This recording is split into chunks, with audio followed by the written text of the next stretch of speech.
morning to hear from BPW clubs across Africa. And we also want to thank Nilima for this great initiative, for giving us a platform to come together and learn lessons from one another.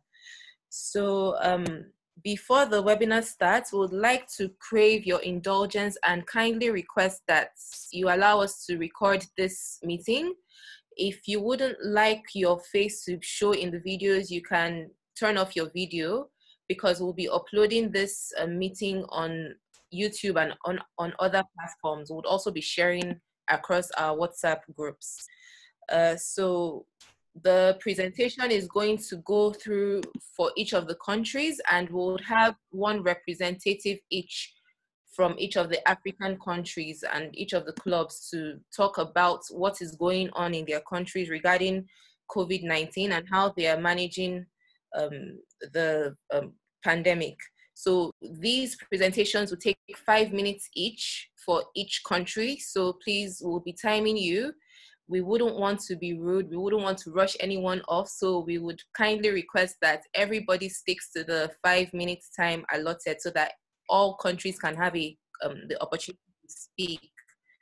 So we would also like to request that everybody should mute their mics so that there's no interference, there's no disturbance with the network. And if you have any questions, please use the raise hand icon so that we can note it down. And then after the presentations are made, when it's time for discussions, you would be given the opportunity to ask whatever questions or make whatever comments you deem necessary. So we're going to start now. Please, everyone has muted their mics. Thank you for doing that. And once again, if you are not interested in showing in the video that would be recorded, kindly mute your videos. So thank you. I'm going to start recording. We're going to start recording the session now, if that is okay with everyone. So we would like to request the BPW International President, Dr. Amani, to please come to give us her welcome remarks. Dr. Amani, over to you. Thank you, my very dear. I am so happy I am with you here with young BPW from Africa. I would like to thank very much the young BPW from Africa, Tommy and Omasan, and of course our young BPW international representative, Nilima. I also would like to thank the host, Madam President of BPW Nigeria, Yinka. I can also acknowledge the past regional coordinator for Africa, Adenika. Lovely to see you. Also Helen Sways, President of Past President of New Zealand. Hi, nice to meet you. So it is really very interesting to see also from other countries. Odoha from Japan, Fatou Sisai is trying to connect now from Senegal. I am so happy to be with all of you here in this very important and to really see what Africa have done with young BPW in COVID. As all of you seen in the BPW International COVID booklet, we have all the countries that submitted their activities during COVID, which is very, very, very important. And you can see the host Nigeria, what they done. It's a fantastic with reference to the BPW International COVID. So if you can, I want to show you something. If you allow, who is in charge of the screen? I would just like to share the screen with you. Can you see the screen? Yeah. So you can see this is the International Federation of Business and Professional Women, our COVID response activities and projects, and we are the first and only in the world maybe that we have compiled 100 countries projects of all the BPW COVID. So you can see that we have these 10 activities and proposal. You will find it. It's about the COVID International Fund advocacy efforts with the governments, with reference to the laws and legislation incentives for different fields, the educational online webinar, the media campaigns, the business catalog, that have promote the SMEs, the community services, the food security, the social protection. So if you can see that training and capacity building, all these advocacy pillars we have done from all the collective efforts of BPW as a whole, all over the world. And then you can see here that if you can just see BPW Africa, starting BPW Egypt with health awareness, advocacy efforts for financial inclusion, food security and donations.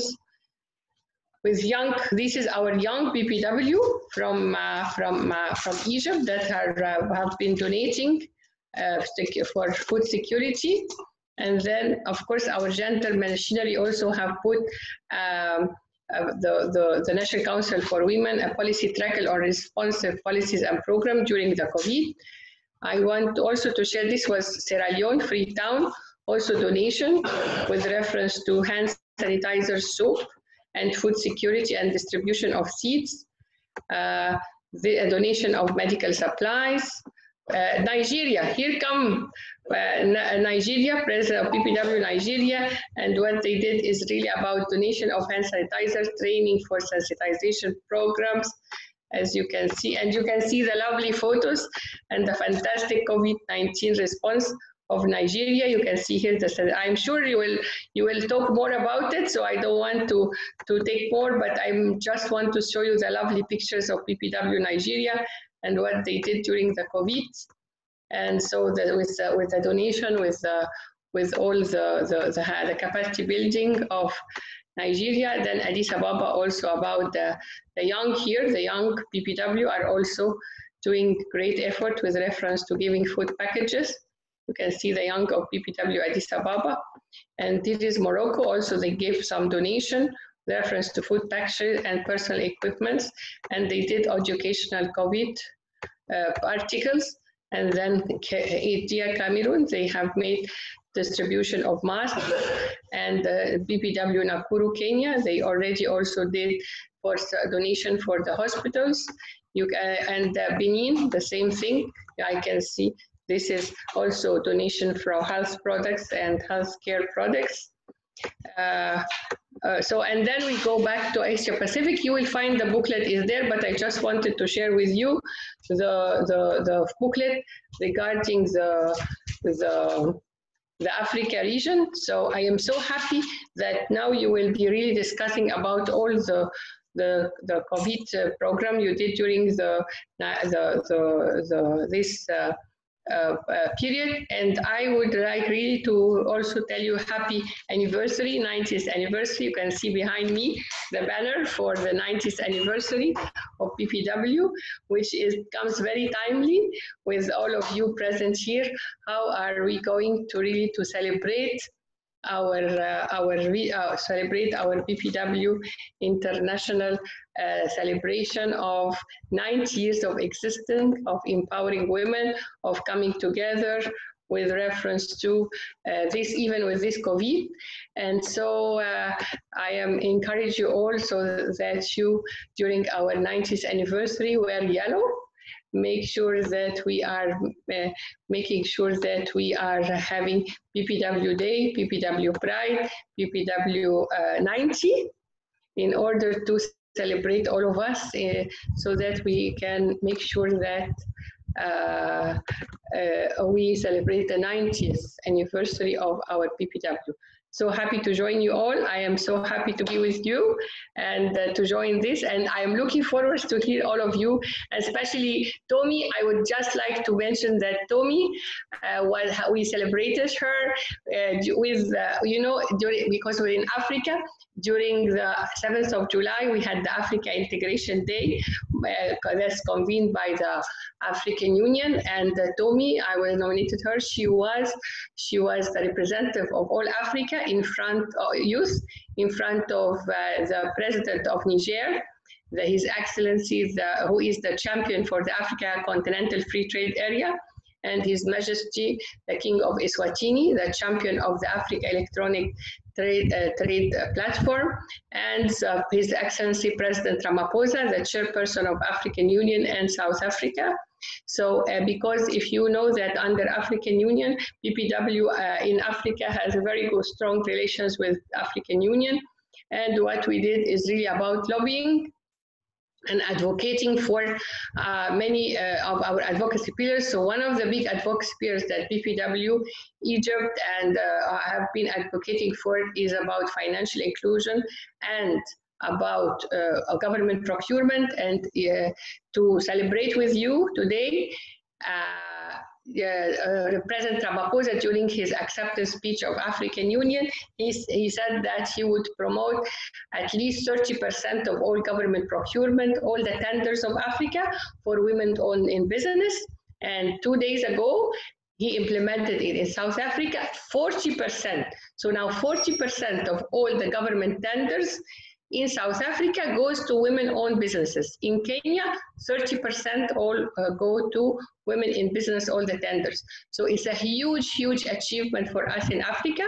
And we are really looking forward for all of you, the young of Africa, how to take this agenda and make promotion to adopt it in all our countries. We already have it in several countries in African Union, but you know, African Union are 55 member states. So I am encouraging you all to see how we go forward and to take this agenda in order to adopt this. And I also put it as a resolution to see how PPW International in all our countries come together to make sure that government procurement and financial inclusion. Love you all and happy anniversary. Thank you very much. Lovely to have you all. Thank you, Dr. Amani, for that spirited introduction. Really appreciates you and all the work you're doing for us and the faith you have in young BPW. Thank you so much for being here. My pleasure. So we're going to take the country presentations one by one. And we would ask that one person from each country should please make a presentation for 5 minutes. So we'll start with Egypt. Is there anyone from Egypt here? They were not. Actually, I don't think there is anybody from Egypt. One moment.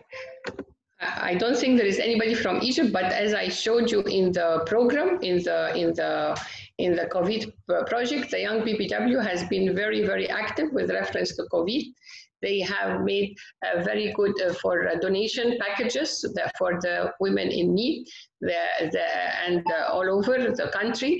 The second issue, they have also been involved with advocacy for financial inclusion, for visiting of senior BPW international members, visiting them at their homes and see if they need any needs. They are also have been very, very instrumental in promoting the healthcare awareness campaigns and delivering it to the people who are out of reach of the internet. You know, not everybody has internet whether in Egypt or in Africa. So they have been going into rural areas in order to make these health campaigns with reference to how to make health cleanliness, hygiene, and to also distribute hand sanitizers and personal protection equipment. So this is actually what the young PPW have been very, very instrumental in Egypt. Thank you. Okay, thank you, Dr. Amani, for the updates from Egypt. So the next country, Morocco. Do we have anyone from Morocco present?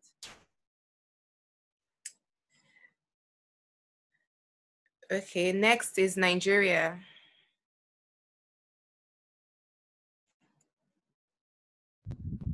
Good morning, everybody. It's nice to be here, and I want to thank the young BPW, Nelima, Tomi, and Toyi for anchoring this platform.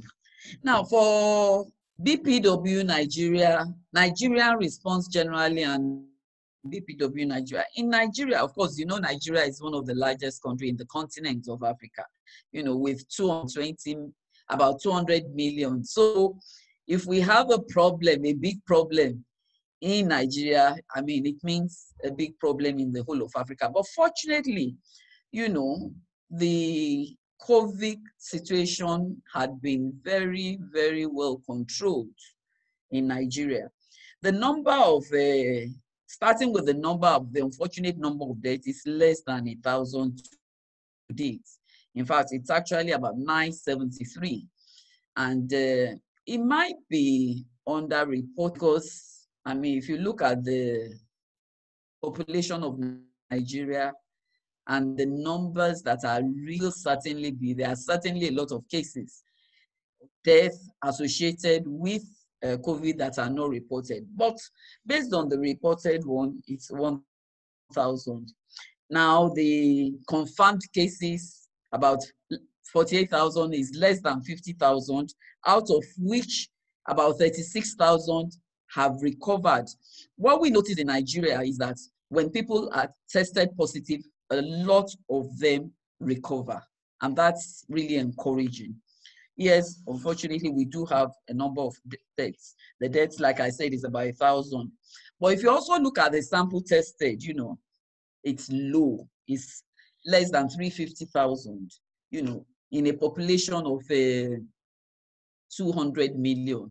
That is low compared with places like America, where this tends to be hundreds of thousands. And, you know, if you look at it, population for the number of tests, it also shows challenges in Nigeria about health, providing health for the populace. So that's the summary of the COVID for Nigeria. Now, talking about government action, like I said earlier, the quick intervention of government by locking down and restrictions, you know, which was very uncomfortable for generality of the population, considerably reduced the numbers, the effect of COVID-19 in the population, you know.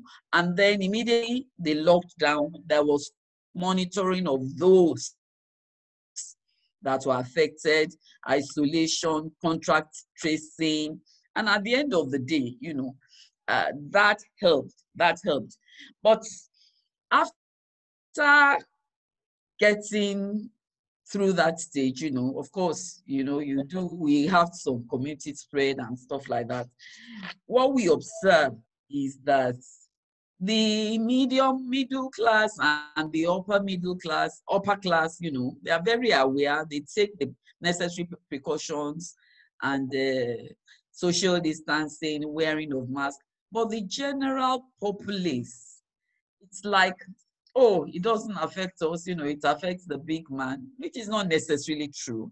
So they do not take as much precaution. In any case, when it comes to social distances, they can't social distance based on the way they live, you know. So there is a problem there. And again, they do not see it because many cases, I have seen situations where some people were affected, but, you know, the people in the environment, they didn't know, you know. And I also have a feeling that we do have some resistance, you know, to the virus that prevents a lot of people from dying. Maybe because these common people already have some, you know, they have a lot of health issues and they've developed a lot of immunities. That's my own personal opinion. But now the lockdown has been reduced considerably. However, churches are going to, I mean, markets are open, churches have been opened with restrictions. School has not started per se, but the exit classes in schools have been told to go back so that they can do their exams. So there's a limit. So and social gatherings has been reduced, I mean, very limited, although still happening to a very low extent. So that's the situation in general for Nigeria. Now, when it comes to BPW's reaction, like the international president showed, the first thing that BPW Nigeria did was to create awareness, especially to our less privileged women who wouldn't know what was happening. So we went out to various groups to talk to them about COVID and how to stay safe, how to wear their masks, and how to wash their hands, the way to do it correctly. And in addition, we gave various groups. We have about 25 groups in Nigeria. So the various clubs in Nigeria, went out of masks, because these people most of the time would not even be able to afford it. So we gave masks, we gave sanitizers to these women and their families. Then the next step we took, because when the lockdown was biting really hard, we knew people would have financial problems. So we went out again and gave people palliatives. Sometimes we put money together amongst ourselves. We give them cash donations. We give them foodstuffs, toiletries. That was another thing we did. Now, we didn't do it to less privileged people alone. We identified the fact, we realized the fact that some of our members may be hard hit. So in some clubs, you find you come together and we're family, so we just come together and say, okay, there's some people that are harder hit and, they feel the effects more. So we just reached out to such people, to help them out and give them some cash donations. Such happened in a few places. Now, we now realize that as business and professional women, we can't sit down, we have to adapt. And the way out was to increase our knowledge of technology and using technology for the various businesses. So we organized a lot of platforms, training platforms to educate people, to create awareness, improve your businesses using technology, using social media, So you find out the people that have used such and they had success with it, they shared their experiences so that others could learn from it. And we had a lot of that during the COVID-19 era. Then, one thing that was interesting that we did during this time, because everybody was at home, was that we increased our communication at the club level, at national level. You find people, having more meetings, talking more, sharing things. In fact, on the platforms, you find people sharing, maybe in a club, people will get to know themselves better. People had more time to look at their WhatsApp and study it. In some clubs, they'll say, look, we need to know ourselves better. So let everybody write something about themselves. And, you write something about yourself and then we discovered you have a lot of gifts, a lot of talents within us that we didn't know. So that was one thing we also did, during the lockdown.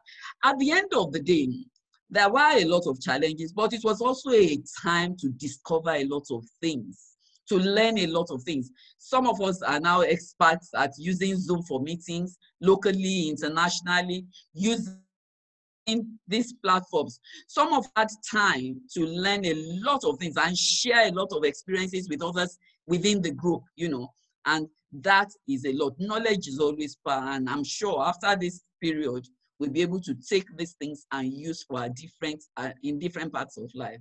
I think I'll stop there so that others would have time. Thank you for giving me the opportunity to share our experiences.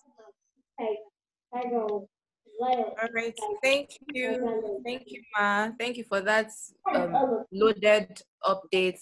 Please, would like to ask for everybody joining the meeting to please mute your mics so that there's no interference. And if you want to be recorded, let your videos show. And if you're not interested in being recorded, please turn off your videos. So the next country we have on our list is Sudan. Is there anyone present from Sudan?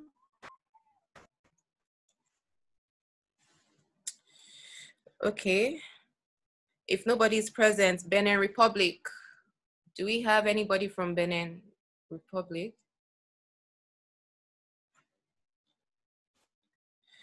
Okay, next is Burkina Faso.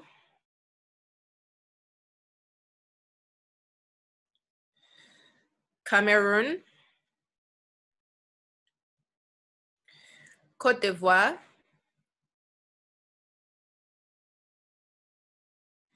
Ethiopia.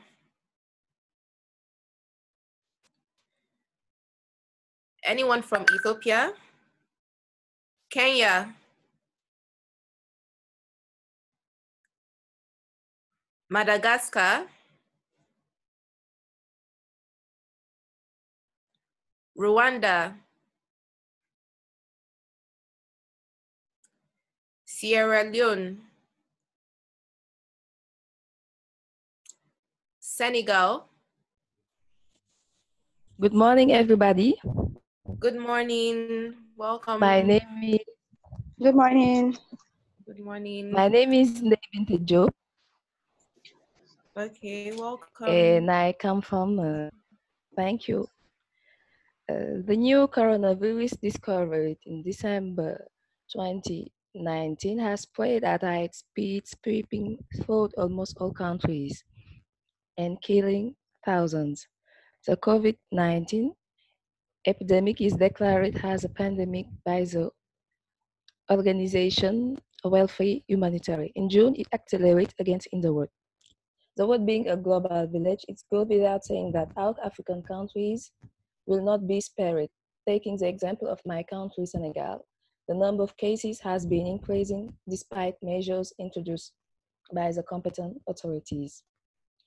We are entitled to a daily update on the progress of the disease made by the services of the Ministry of Health and Social Action.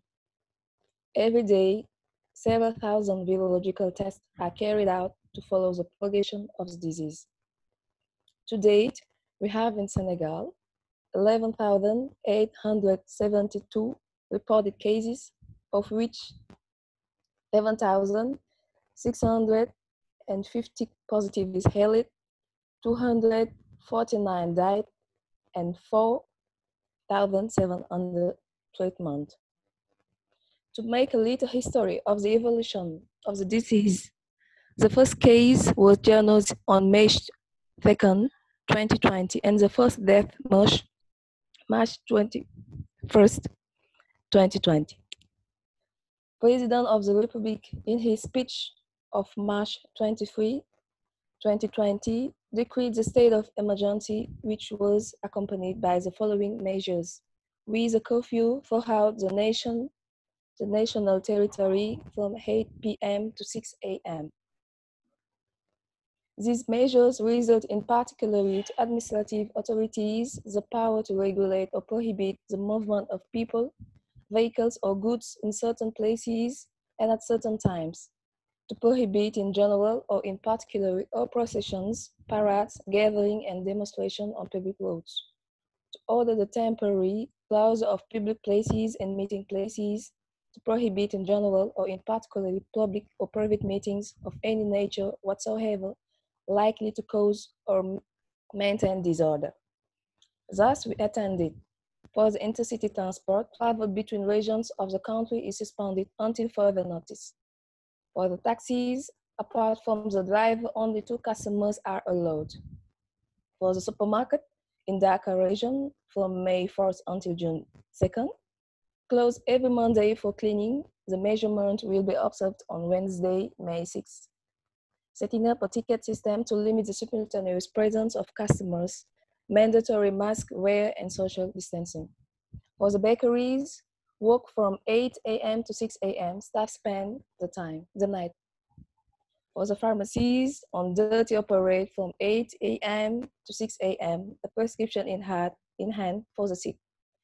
For the death, funeral prayer and burial authorized. After the cemetery, everyone goes home. Ceremonies like weddings and baptisms are totally prohibited to avoid any gathering. Sports and entertainment also. Fields and beaches are completely closed. For the banks, set their hours between 8 a.m. to 3:30 p.m. Counters closed to customer from 2 p.m. Now, since April 20, the compulsory wearing of masks in public administration services, regardless of the management method, private sector services, place of commerce and means of transport, state of emergency, and curfew from 8 p.m. to 6 a.m. announced by the President of the Republic on March 23rd at 8 p.m. Suspension of all traffic to and from Senegal from March 20 at 11 p.m. until May 31st. The land borders are also closed. Close of mosques in the Dhaka region since March 20. Suspension of the rotation of passenger ships since March 20. The Dakar Gore robot remains in operation exclusively for the residents of Gore. Control of public transport to limit the numbers of passengers to the seats. All public demonstrations throughout the country have been banned since March 14. Classes in schools and universities were suspended from Monday, March 16 for the 3 weeks, then until May 4. The resumption is announced for June 2. The formalities related to pilgrimage to the holy places of Islam and Christianity have been suspended since March 14. Visits to parks and reserves prohibited until further notice. A military freight hospital was installed on March 22nd in Touba, the holy city. However, on June 2, 2020, the resumption of vehicle registration operations, transfer operations, technical control, and enrollment for driving licenses throughout the national territory is effective. They have been suspended since April due to the pandemic-related coronavirus.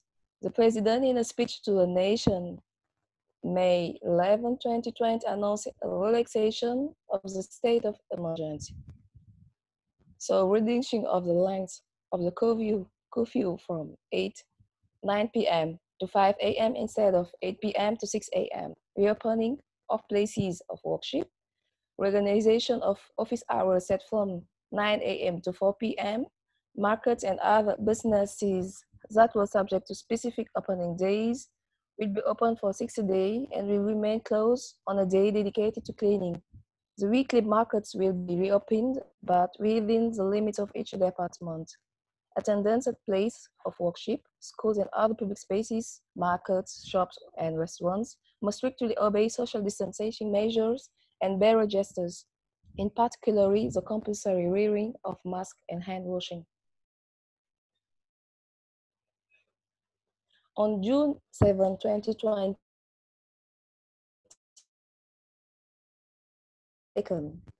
reopening international flights from July 15, reopening domestic flights from Monday, June 15, reopening for inter-urban transport. Only intercities, railway stations, and official urban stations will be allowed to resume their activities.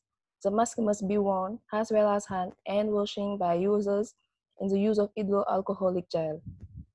The organization of the duration of the curfew, now set between 11 p.m. and 5 a.m.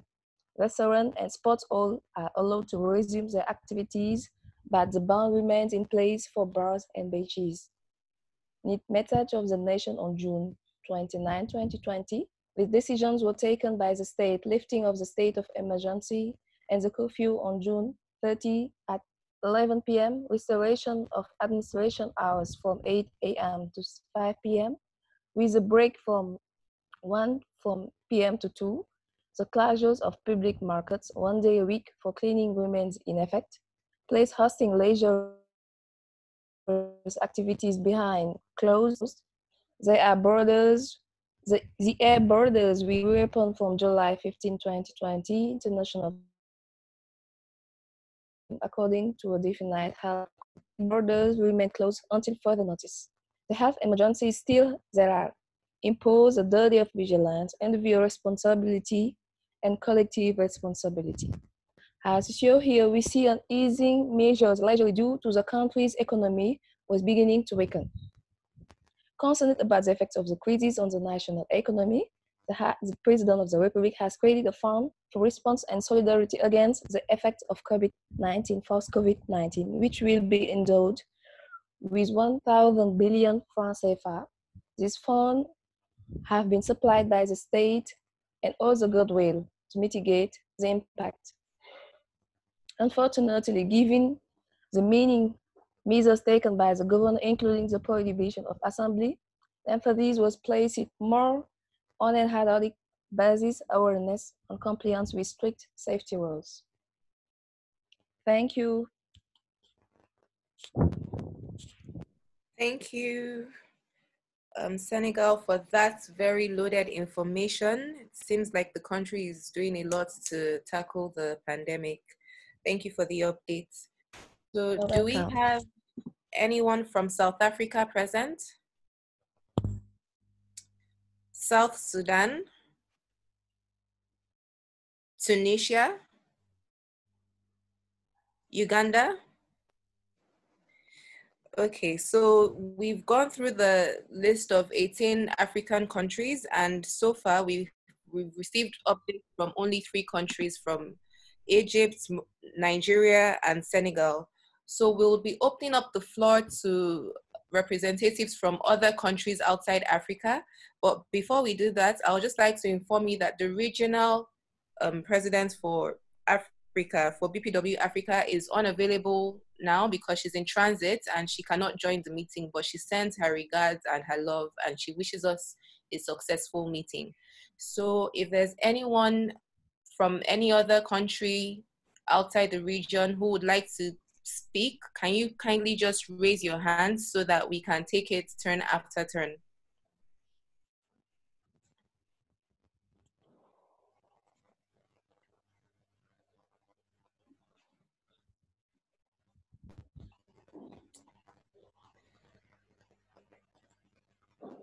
So while we're waiting for that, I would just like to use this opportunity to inform everyone about the upcoming International Youth Day and the theme for BPW 90th anniversary. So I hope we're all getting ready for that. I hope we'll all be present. Luckily, we are closer due to social media, so we should put ourselves out there in a big way, put BPW out there in a big way. This is a good opportunity to showcase what BPW is about. So I just want to remind us and encourage us to please participate in that. So while we're waiting for, if there's nobody from any other region that would like to speak, I would like to hand over to Tommy to coordinate the discussion section. Excuse me, someone is raising their hand. Okay. Oh, definitely. Good morning, everyone. Thank you, Masa. Sorry, Tommy. I know Helen Swells would like to say something. All protocols observed, and acknowledging all BPW executives present and distinguished members. COVID has been a very trying period for all of us, and some of us have lost friends, relatives, family, but despite this fact, we business and professional women have summoned the courage to save the world, to bring relief and safety for the world. So I would like to know what your countries have done during this period for shared experience. I would like to go for Helen Swales first, please. The floor is yours.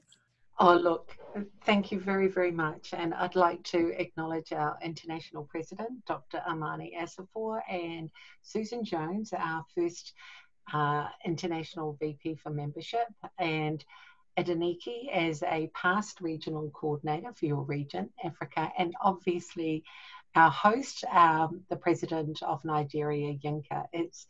And obviously, Nalima, wherever you are on the screen, sorry, I have lost you, as our young BPW, International BPW, and an inspiration to all of us with a number of the projects that she has brought to the table. And for us to have the ability to share our experiences on a virtual platform that transcends borders, time zones, and all of those things, it's wonderful to actually share with you. And when I was sitting here listening to the list of countries that are in there, whilst we're all BPW sisters, there's a fall down menu that actually reminds me that a number of us are part of the Commonwealth countries as well. When I look at Susan, who is from Asia Pacific, as Australia, but also a number of the countries in Africa. And maybe we can share some of our experiences just on that level. But just to let you know, whilst we thought we were doing really well in New Zealand by having 103 days COVID-free, we've actually introduced or hit a bit of a hiccup where we have come to a spike, which a number of different countries globally have happened.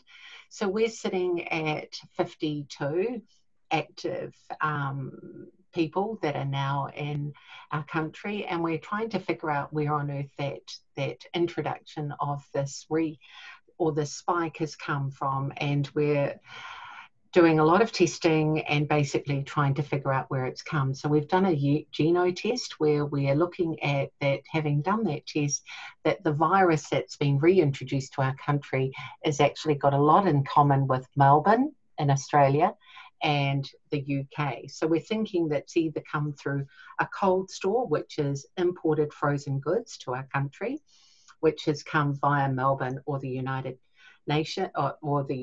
Kingdom, or it's come from travellers that have come into our country through the border.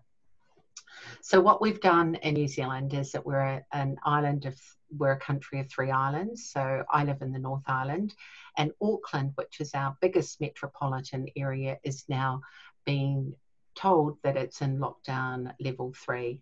Lockdown level 3 in Auckland, where we've got just over 2 million people and we're a population of 5 million, is that only essential workers can go to work. The rest of us have to stay home, that it's compulsory to wear masks, and that if you're on public transport, you have to wear face masks. It's the biggest part of our country where a lot of the internal and international economy comes from. So we're a little bit concerned that it's gone into a lockdown period as of today or yesterday, Friday at 5:30, that it's gone into a lockdown period of 2 weeks, which is the incubation period for COVID-19. But the rest of the country, we have been elevated from 0 to number 2, which means that what we have to do is we have social distancing of 2 metres. We are no longer allowed to congregate in numbers bigger than 100. That when we go on any public transport, we have to wear masks, and that we have to do what our country has introduced is that every business has got to have a COVID tracking device, which means that we scan where we go, when we exit, and how we spend our days. So that if anything or any new cluster of COVID-19 appears anywhere in the country, we're able to do that contact tracing, which is really important for us. So those are the things that have come in compulsory in the past week for us in New Zealand. Other than that hiccup, we were actually on the road of really good recovery, that we were looking at having a general election on the 19th of September, and that whilst we weren't opening our borders to any exports, or we were allowed imports to come in, but we were also only allowing Kiwis to come home, or New Zealanders to come home to our country. We hadn't opened it up. We've got a lot of pressure from the island nations who rely on tourism to actually open up our borders to places like Samoa, the Cook Islands, Rarotonga, the Solomon Islands, because they are totally dependent on that tourism dollar. But we're aware that whilst they're COVID-free, and we were hoping after 103 days that we might have been COVID-free, we were considering opening up our borders to them to actually help support their economic circular economy. But I don't think that's going to happen anytime soon. We in New Zealand, whilst we couldn't do anything in COVID, lockdown for us was total lockdown. We weren't allowed to leave our houses. We were allowed to go out maybe to the end of our street and do things. But other than that, we were basically housebound. But what it did do for us as a country and a nation was it made us look at the virtual platform, which is what we're doing right now. It educated our members, and we have a number of elderly members. Our oldest member is 91 and our youngest member is 18. We were able to actually use the experience of the reverse mentoring, which they do in BPW Hong Kong, where the young people, which is a number of you that are on this call, were teaching us elderly to use the virtual platform and actually make it a forum where we were able to go into each other's lounges. And it was wonderful. So for that, I thank you for your innovation and your tutorials, which were done very gently and mindful of that age gap that you had to breach. So from that perspective, COVID-19, that's a positive. We've been able to meet regularly. We've been able to bring everyone along, upskill them, and learn an awful lot through these international webinars that have been available to all of us globally, which has been very, very insightful. And to bridge the gap and to know what our sisters are doing and what you're facing globally and how we can share in, whether it's just having a conversation or having that connection with each other, so that you know that our hearts are with you wherever you are and that we have empathy for you. And it's just a pity that we can't show it face to face. But I can't think of a better way than for me to sit here and have a cup of coffee with you and say, I hope that we all get through this, that we get through this together, and that we continue forums like this where we can share best practices, that we can share insightful innovations, and if not, just to uplift our spirits so that we can know that we're all in this together and that together we will get through this. So thank you very, very much. And I'm really proud of, and I know that the young people that are coming through that BPW looking for the future is that we have got no worries at all. It's in safe hands. So thank you. Thank you very much, Ellen Swells from New Zealand. Wow, 100 days, over 100 days COVID-free. That is quite an accomplishment. That is really good. I would like to acknowledge the presence of our Vice President, Susan Jones from Australia, our President. Great. Thank you. Well, first of all, congratulations on another wonderful, successful Young BPW meeting. I'd just like to acknowledge the presence of my fellow international board members, President Amani and of course Nalima. Nalima's done a wonderful job bringing these Young BPW meetings together. So congratulations. This is my third Young Regional Electronic meeting. I had Asia Pacific, and now, of course, we had North America and the Caribbean last week, and today Africa. So I'm absolutely delighted. I have to acknowledge Adeniki, because Adeniki was one of my fellow board members on the last executive. I have the fortune or misfortune, whichever way you like to look at it, having had 2 terms on the international board. And Adeniki and I were wonderful friends during those 3 years. So Adeniki, lovely to see your beautiful face again. Just talk a little bit about what's happening in Australia. Yes, I'm from Australia. I'm from Sydney. It's the middle of winter here at the moment, just coming into spring. Been a beautiful day today, but we've had some very cold mornings and some very cold evenings. I just wanted to tell you a little bit about what's happening with BPW here. We have, with COVID, we have weekly meetings with the national body at lunchtime on Friday. So that was yesterday. And yesterday they discussed all of the resolutions that are coming up, so that BPW as a national body would like to be able to debate those from a position of strength and knowledge. So we went through all of the resolutions, and I hope that you're all doing that, because no matter which way we end up having our Congress or our General Assembly, you need to be well versed on our Constitution and the amendments that we are suggesting that you vote on.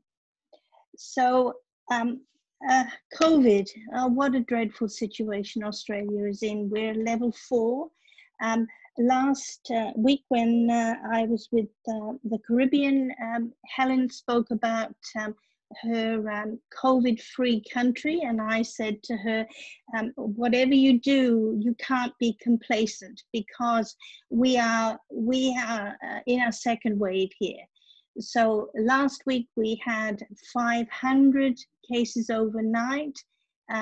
Today it's close to 400. So it's going in the right direction. However, for country with only 25 million people, it's a scary situation.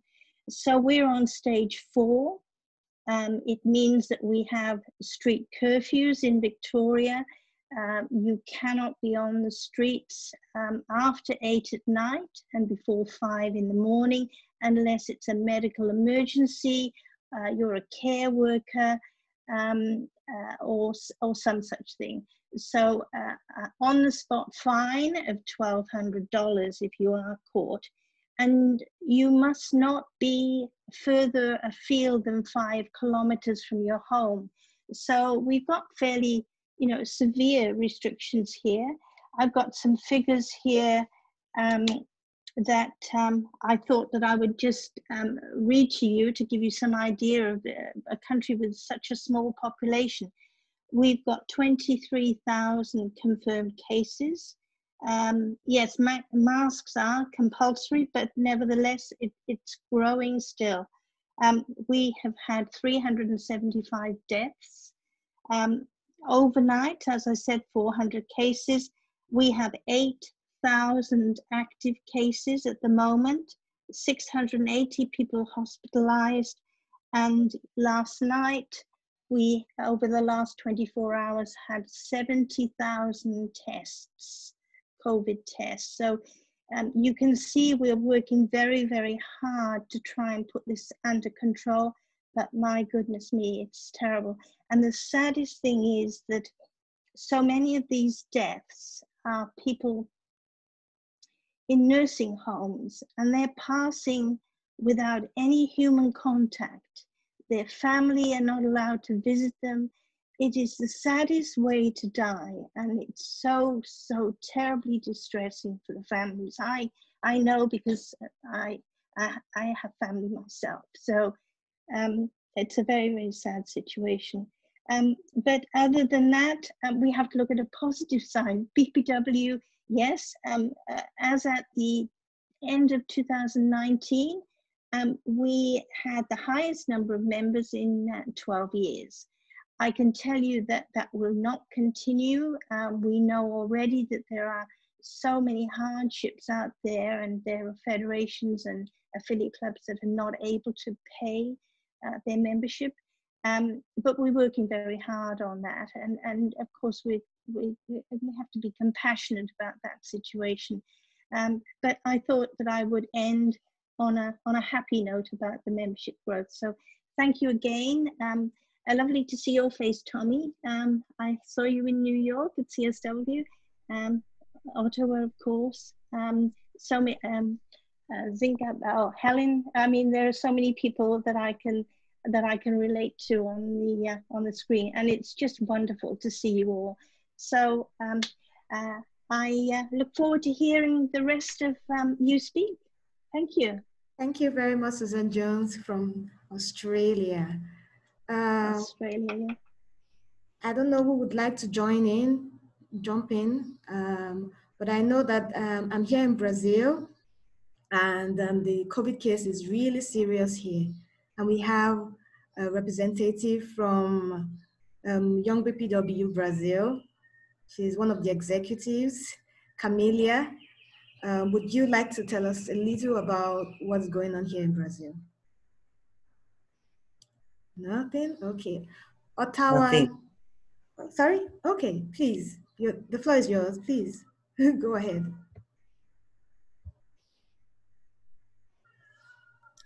Hi, so I'm Otoha from BPW Japan, Tokyo Club. To first of all, thank you very much for letting me join you here. It's actually my first time to speak to people online from Africa. This many people from African countries. So this is really, really great. Thank you very much, and I'm definitely learning a lot today as well.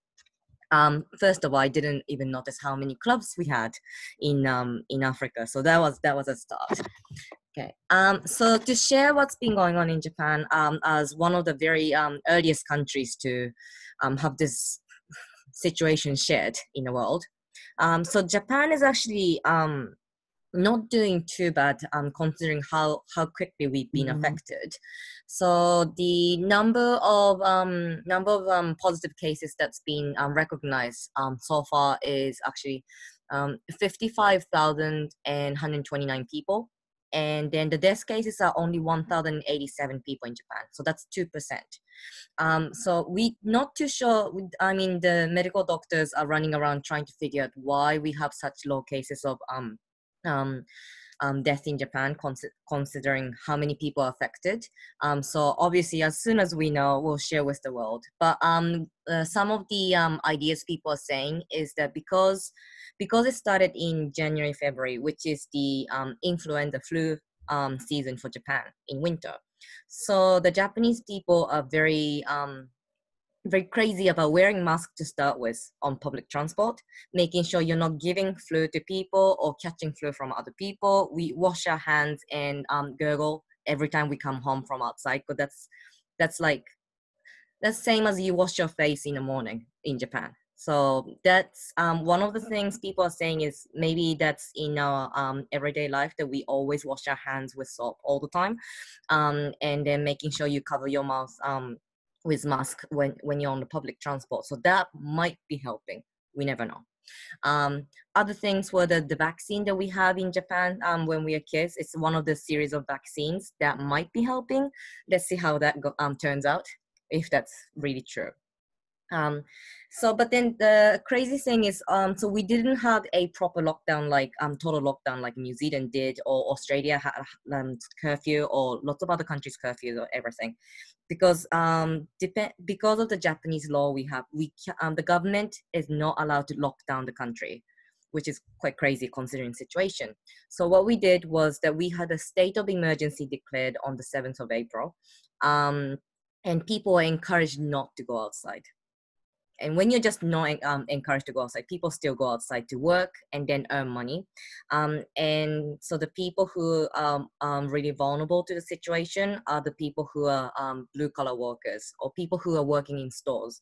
And these tend to be women in many cases, because husband might be working in a big company, in office situation, but the wife who, after they had kids, they cannot go back to full-time job easily, so they tend to be working in supermarket or part-time jobs, and part-time jobs tend to be the kind of work that you cannot do telework. You have to work in the store or in the office or wherever. So that was something the BPW Japan was looking at. How can we help these people? So what we did was we wrote a series of letters to the government, and ask them what kind of things we want them to be considerate about, and also will prioritize the support for the single mothers as a starter for financial support. So those were the things we did for BPW Japan. But as a country, what happened was, because a lot of people had to work from home, the hours of working has decreased. And I don't know how many of you know this, but Japanese people tend to keep working like on weekends and at nighttime. And it's quite normal for people in Tokyo to work until the last train, or you miss your last train, so you have to go home by taxi. And so basically people working 24 hours is very, very normal. But now, because we're working from home and everybody have to, you have to put your kids to sleep or something. So people cannot work 24 hours. So people started to look at the work-life balance, which is a bit of a surprise for us. And so the working style has changed dramatically in Japan. So that's a slightly positive side. And as BPW Japan, so we, as many of the other countries, are also like that. In Japan, most of the BPW Japan members are over 60. I think, yeah, 65 plus is the most of the members. So what happens is they cannot even check their own email properly. They don't know how to check their emails. So what we have to do is we have to send them a fax and give them a phone call to say, please check your fax machine, or you ask them to check their email. So that's how not very digital we were. But we had to do something about it because we cannot travel. The travels were between the cities were banned. So what we did was, I I used to be the young BPW representative of Japan. Right now, I'm the chair of the organization committee for BPW Japan. So what I did was that I made a manual guidebook for how to connect to Zoom. What is Zoom for the people who need to learn how to do it? And we actually managed to have a AGM, the annual general meeting online. So that was a really good thing. So if anyone's struggling to connect their elderly members, that's a really, really good way to do it. So yeah, so we've been trying to do a lot of things online, and then that's pretty much it for from Japan. I'm sorry to cut in. We don't have much time anymore. Thank you, Ottawa. You've been fantastic. Thank you for the updates. This has been really good. I would love to take Benedetta quickly, maybe like 1 minute, and then round up this session, please. Thank you, Tommy. I will be really, really short, I promise. Thank you for inviting me. And I would like just to say hello to all the distinguished authorities. And I would like to talk about the Italian situation since I'm from Italy. I'm currently at the seaside, so I hope that you cannot hear any rumors, but Italy right now is quite the situation is quite fine. I mean, we were at the beginning one of the country where the contagion was very, very high. In total, we had 253,000 people sick, and with 35,000 people dead. Nowadays, we are around 574 new cases, but the situation is quite fine since we have learned how to check all the clusters, and now we are more prepared than before how to tackle the situation. But the fact is that we are surrounded by countries with very, very high, with a second wave of contagios. Like Spain, like all the Balkans, and also Germany, etc. But as Helen Wells told, it was the COVID, the lockdown was perfect to learn new things, new tools like Zoom, and be in contact with people and BPW sisters all over the world. And thank you. Very much, Benedetta from Spain. Thank you for all your comments, and we've sure learned a lot from this session today. I would love to hand over to Lelima, the Young International President. Thank you. Namaste to everyone. On behalf of Young BPW members, I would like to thank our International President Amani Asfour, our Vice President Susan Jones from Australia, and all the club presidents and of Africa region for supporting this initiative. I did send email to everyone, and after a special thank you to our Young BPW members, Oma-san and Tomi, for organizing and bringing the young members of Asia Pacific of Africa together. So on 12th of August, we celebrated International Youth Day.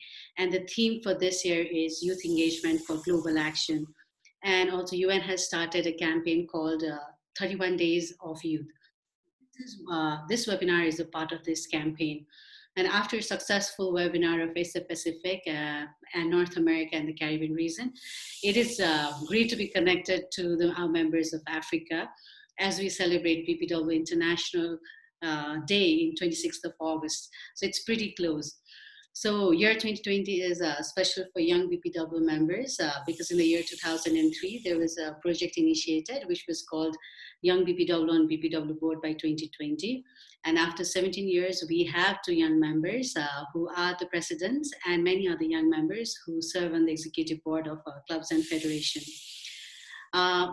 It's our founder, who was, she was Lena Madison Phillips, who was only 38, when she founded this organization in the year 1919, right after the World War. So this proves that age is just a matter, it's just a number. So we have to have passion and vision so there's nothing that can stop us. So if one person could bring so many women of the world together, I think with so many of us women here right now, we can achieve, and speed up this, the aim and ambition of Dr. Lena Madison Phillips to a point where we can feel that this world is, equal for everyone.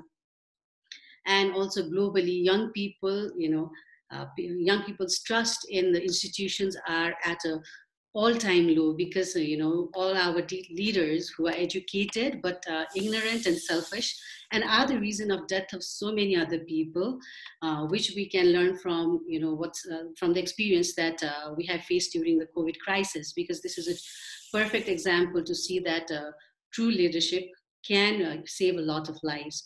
And also this is the reason why we need as a youth, we need to demand to bring back the democratic values, good governance, and transparency and accountability in all the institutions of our country, whether it's the organization or it's the government. And this, I take this COVID crisis is a wake-up call because this is the, this is the reason why we as an organization of advocacy need to work even harder than before to bring out the policies, to lobby with the government with the policies that will help the citizens to do better, like the one Japan is doing for single women. So these are the things that we have been learning from this, regional conferences, and hope we as an organization can implement it in our countries as well. So with this, I would like to thank all our presenters, our BPW sisters from almost all over the world. And also would like to encourage that, to have more online events in your country. There was an email from NGO CSW. They said that maybe we will not have CSW, next year. Maybe it will be virtual. So the thing is that we need to have a lot of webinars in order that we make our women comfortable. So this time when we have the CSW next year, if it turns out to be virtual, I think we can have a lot of women who couldn't fly all the way to New York to speak up, in that and take part in CSW. And I think that is what we need to do, open up platforms to make everyone comfortable. I know a lot of people, our members who have a voice may not be comfortable with a digital platform, but if we make it comfortable, it becomes normal. So I would request everyone to move ahead with this. And after the regional one, hopefully I'll come up with some more webinars from the young members. And also I would like to request everyone that we will be having the next one, Latin America on 29th, and Europe on September, because we couldn't do it in August this month because Europe is on a vacation. As you can see, Benedetta is in the middle of the beach. And so we want them to have a vacation time. We don't want to disturb our members in Europe. So we'll see you then. And with this, I would like to thank you all. And I would like to request everyone to turn on your video so we can take a picture. With this, I'll thank you so much. Thank you for that information, Nilima. So like she said, can everyone please turn on your video so we can take a screenshot?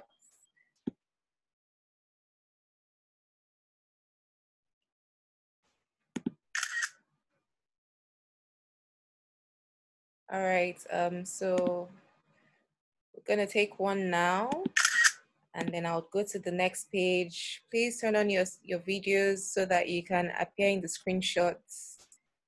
Thank you all.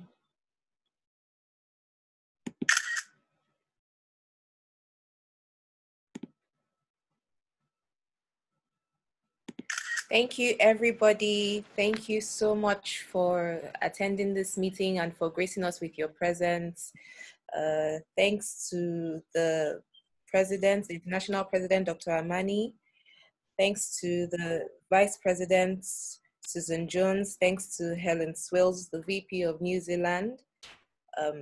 Thanks to Madam Yinka Ajibola, the national president for Nigeria. Thanks to Indeye Binta Diop, the speaker from Senegal. And thanks to all other speakers who I haven't mentioned. Thanks to the regional coordinator in absentia. And we appreciate you being here with us this morning. And special thanks to Nilima for organizing this. And thank you to Tomi for coordinating this alongside me. So have a great day. This recording would be shared with everyone, and it would be on our YouTube page as well.